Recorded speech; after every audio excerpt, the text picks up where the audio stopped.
안녕하십니까. 21년차 보험설계사 김승범입니다. 보험료 줄이는 방법과 보험 상품에 대한 설명을 해드려야 하는데 요즘은 자꾸 정치, 사회 이야기를 하게 됩니다.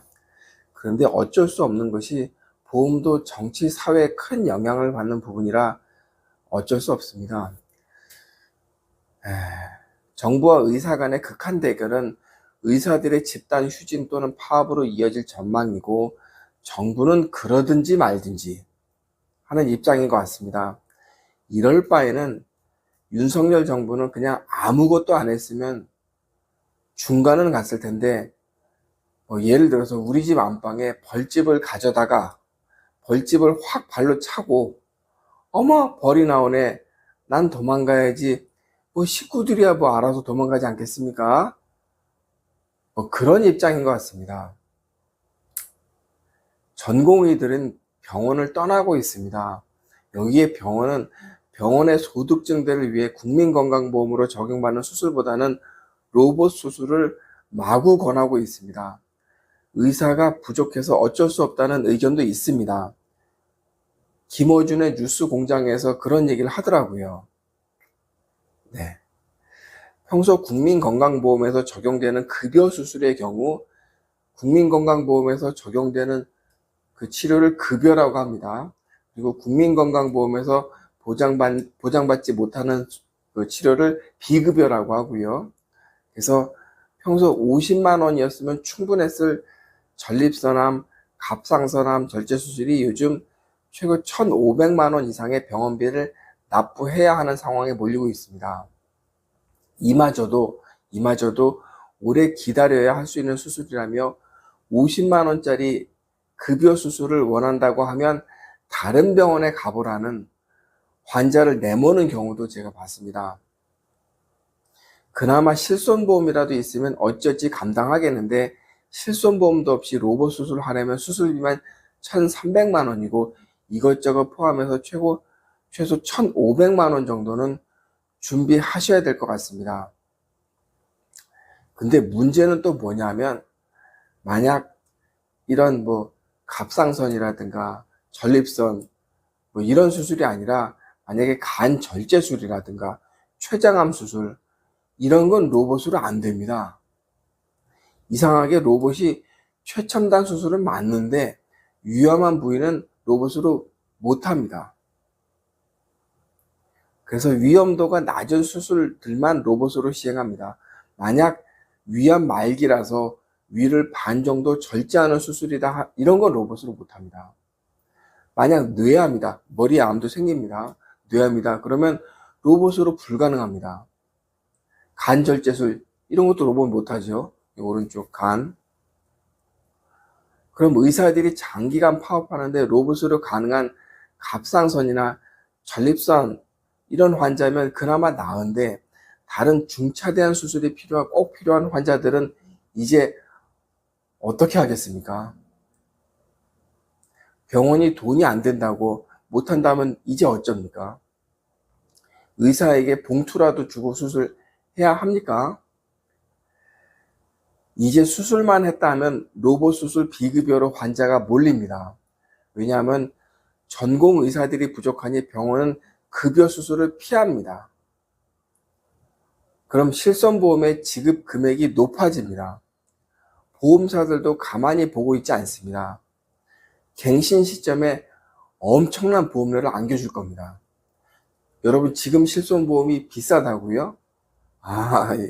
예. 이거 아무것도 아닌 상황이 벌어질 겁니다. 솔직히 대한민국에서 실손보험은 꼭 필요한 보험은 아니라는 게 제 입장이었습니다. 왜냐하면 비급여 진료만 받지 않는다면 실손보험은 그다지 꼭 필요한 보험은 아니다. 그게 제 입장이었습니다. 물론 실손보험료가 한 2, 3만 원 정도 한다면 가입할 수도 있죠. 국민건강보험에서 보장하는 급여진료도 100만 원이 넘을 수 있지 않습니까? 100만 원은 큰 부담이 될 수 있습니다. 그런데 작금의 사태의 나비 효과는 국민건강보험은 없어도 실손보험 없으면 큰일 나는 시대로 변하고 있습니다. 모든 대학병원이 종합병원도요, 전문병원도요, 모든 병원이 급여 수술은 피하고 로봇 수술만 한다고 했을 때 갑자기 정부에서 로봇 수술을 의료보험에서 보장해 줄까요? 천만의 말씀입니다. 어림도 없죠. 이거 아마 50년이 지나도 해줄까 모르겠습니다. 얼마 전 국민건강보험이 4년 내 곧 고갈될 것이라는 방송도 봤는데, 슈카월드라는 유튜브에서 저도 봤습니다. 이거는 이분도 잘 몰라서 그럴 수도 있다고 생각합니다. 비급여 진료가 국민건강보험에서 보장하지 않은 비급여 진료가 급격히 늘고 있습니다. 그럼 반대로 국민건강보험의 지출은 급격히 줄어듭니다. 대신 이를 실손보험으로 청구하게 됩니다. 네, 그럼 국민건강보험은 고갈될 위험이 없죠. 네. 그럼 누구는 이렇게 생각할 겁니다. 국민건강보험이 왜 필요할까? 그냥 실손보험으로 하면 되는데. 네. 아까부터 영수증 떠 있었는데 영수증 보이시죠? 병원비가 이렇게 나온 환자에게 국민건강보험이 보장해준 금액이 얼마입니까?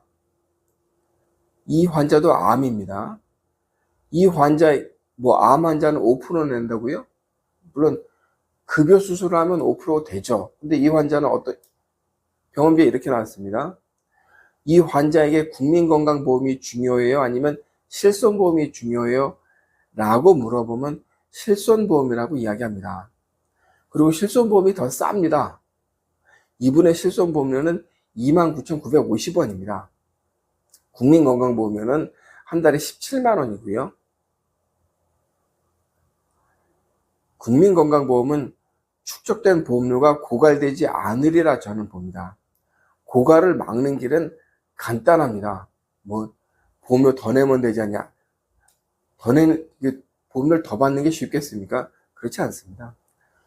비급여를 확대하면 됩니다. 그럼 병원들은 만세. 병원들도 대환영합니다. 좋아하죠? 네. 실손보험 가입자들도 그러려니 합니다. 실손보험 있으니까 비급여 다 커버가 되지 않습니까? 최소 80%에서 1세대 가입자들은 100% 다 되는 거고요. 문제는 실손보험이 없는 사람들은 죽어나가겠죠. 이제 자궁근종 수술도 로봇 수술을 권하고 있습니다. 강남 터미널에 있는 강남에 있는 대학병원 견적으로 1,500만 원 정도 합니다. 1,500만 원. 네. 150만 원 아닙니다. 전립선 비대증 수술도 로봇을 권합니다. 서울 소재 대학병원 견적은 1,300만 원 정도 나옵니다. 갑상선 절제 수술, 이거는 100% 로봇 수술 권합니다. 물론 갑상선 수술이야 안 해도 그만 할 수도 있고 안 할 수도 있는데, 병원 입장에서는 해줬으면 하는 수술이기도 합니다. 1,200만 원 정도 받습니다. 무릎 수술도 어찌어찌 로봇으로 해준답니다. 양무릎 닿으면 1,800만 원 정도는 현찰로 준비하셔야 되겠습니다. 없으시면 대출을 좀 받으셔야 될 것 같습니다. 카드 할부도 되고요. 허리도 물론 비급여 시리즈가 있습니다. 시술 한번 하시면 300만 원, 시술. 큰 바늘, 긴 바늘 꼽아가지고 허리에다가 진통제 훅 뿌려주는 시술 있지 않습니까? 시술. 네. 수술 말고요. 그리고 고주파 치료. 이렇게 뜨거운 거 하면은 튀어나온 디스크가 쏙 들어간다는 고주파. 그리고 좀 지나면 쏙 다시 나오고. 고주파 치료 500만 원. 그래도 아파요? 이제는 수술 좀 하시지. 그러면 900만 원. 요추 3번이 문제였네. 또 하시고, 이제는 4번이네. 그럼 또 하시고, 제가 아는 분 중 서울 구로동에 사시는 분인데, 척추의 거의 모든 마디를 다 수술하셨는데, 그래도 아픕니다. 전문 병원에서는 아프다면 시술 후 수술, 또 다른 부위 아프다면 시술 후 수술, 그러기를 7년 동안 그런 치료를 했었다고 합니다. 한 2억 정도, 병원비가 2억 정도 들었는데, 척추 거의 전 부위를 다 수술했습니다. 그러면 완치되었느냐? 절대 아닙니다. 지금 걷기도 힘들어 하십니다. 병원비요? 2억. 실손보험으로 다 청구했죠. 이분은 1세대라 10원 한 장 본인 부담 없었습니다. 이분도 실손보험 없으면 큰일 난다고 생각하는 분입니다. 내 건강이 이제 공공의 영역이 아닌 오로지 돈벌이 수단으로 전락했습니다. 여러분은 이런 환경이 좋습니까? 내가 내 병을 치료하는데 의사가 이 환자는 어떻게 요리해야 한 3천 정도는 빼먹을까 하고 덤빈다면 여러분은 어떤 생각이 드십니까? 그리고 정부는 이걸 보고 잘한다, 잘한다, 잘한다. 국민건강보험 급여 말고 비급여로 열심히 좀 해봐 라고 응원해주면 어떨 것 같습니까? 미국도 이렇게까지는 안 할 겁니다. 대한민국은 이런 나라가 아니었습니다. 나름 안정된 시스템이 있는 나라입니다. 갑자기 대한민국이 나사가 서너 개 빠진 것 같습니다. 모든 게 다 불안합니다. 환자들이 병원에 나빠한 영수증을 볼 때마다 숨이 턱턱 막힙니다. 와, 이제 이런 금액도 나오는구나. 보험사는 사기업입니다. 수익이 목적인 회사입니다. 상장된 회사이기도 하고 가만히 보고 있겠습니까? 여러분이 받은 보험금을 보험료로 충당해야 합니다. 국민건강보험의 보장이 무너지면 실손보험료는 수십만 원, 수백만 원으로 올라갑니다. 막아야 합니다. 의료 민영화는 반대하면서 왜 비급여 진료는 아무렇지도 않게 생각하는지 저는 잘 모르겠습니다. 앞으로도 이런 이야기를 조금 더 해보겠습니다. 어찌 보면 이 정부가, 윤석열 정부가 빨리 끝나야 이 고통도 끝나지 않을까 합니다. 나는 건강하니까 괜찮다고요? 여러분 부모님이 대출 받아서 수술해야 한다고 생각해 보십시오. 1,500만 원이 적습니까? 한 번으로 완치된다는 보장도 없습니다. 또 하면 어떻습니까? 의사가 안 그럴 거라는 보장이 어디 있습니까? 의사의 목적이 내 아픈 것을 치료하는 게 아니라 돈을 버는 것이 목적이라면 막말로 2번, 3번, 4번을 왜 못합니까?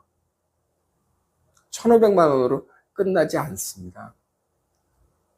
전에는 제가 저번 시간만 하더라도 비급여의 다른 말은 선택진료라는 말을 제가 드렸는데 이제는 그 경계가 없어지고 있는 느낌입니다. 돈 없고 실손보험 없으면 죽어야 하는 사회가 되어가고 있는 그런 느낌입니다. 안타깝습니다. 네, 오늘은 이만 마치겠습니다.